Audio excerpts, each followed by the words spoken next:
Police সপ্তাহ উদ্বোধন করলেন প্রধান উপদেষ্টা। পুলিশ সপ্তাহ 2025-এর উদ্বোধন করেছেন অন্তর্বর্তী সরকারের প্রধান উপদেষ্টা ডক্টর মোহাম্মদ ইউনূস।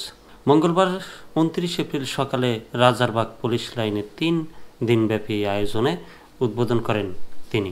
পুলিশ সদর দপ্তর সূত্রে জানা গেছে, পরিবর্তিত পরিস্থিতিতে আমার পুলিশ আমার দেশ, বৈষম্যহীন বাংলাদেশ স্লোগানে আজ মঙ্গলবার শুরু হয়েছে পুলিশ সপ্তাহ 2025। প্রধান উপদেষ্টা ডক্টর মোহাম্মদ ইউনূস এবার পদকপ্রাপ্ত পুলিশ সদস্যদের পদক প্রদান করবেন।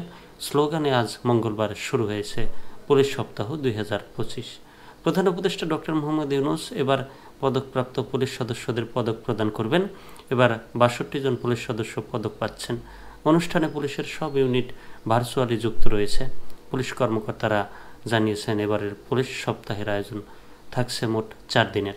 তবে এবার পুলিশের বার্ষিক প্যারেড অনুষ্ঠিত হচ্ছে না। বিগত বছরগুলোর মতো রাষ্ট্রপ্রধান, সরকার প্রধান ও প্রধান বিচারপতির সঙ্গে ঊর্ধ্বতন পুলিশ কর্মকর্তাদের কোনো বৈঠকও থাকছে না। অবশ্য আজ উদ্বোধনের দিন স্বরাষ্ট্র উপদেষ্টার সঙ্গে পুলিশ কর্মকর্তাদের সঙ্গে মত বিনিময় সভা রয়েছে। তাছাড়া আয়োজনের দ্বিতীয় দিন পুলিশ কর্মকর্তাদের সঙ্গে বিভিন্ন মন্ত্রণালয়ের দায়িত্বপ্রাপ্ত উপদেষ্টা ও সচিবদের এবং তৃতীয় দিন আইজিপির সঙ্গে পুলিশ কর্মকর্তাদের সম্মেলন রয়েছে। আগামী শুক্রবার বার্ষিক পোনাক সমাবেশ ও আনন্দ মেলার মধ্য দিয়ে পুলিশ সপ্তাহের অনুষ্ঠান শেষ হবে। সাধারণত বছরের শুরুতে 7 দিনব্যাপী জাঁকজমকপূর্ণভাবে পুলিশ সপ্তাহের অনুষ্ঠান হয়।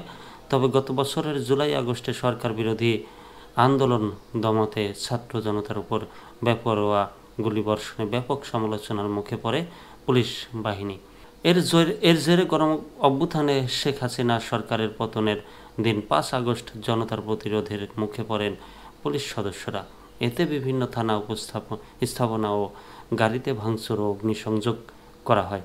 ওই আন্দোলনে বিভিন্ন থানা থেকে পুলিশের মরদেহ উদ্ধার করা হয়।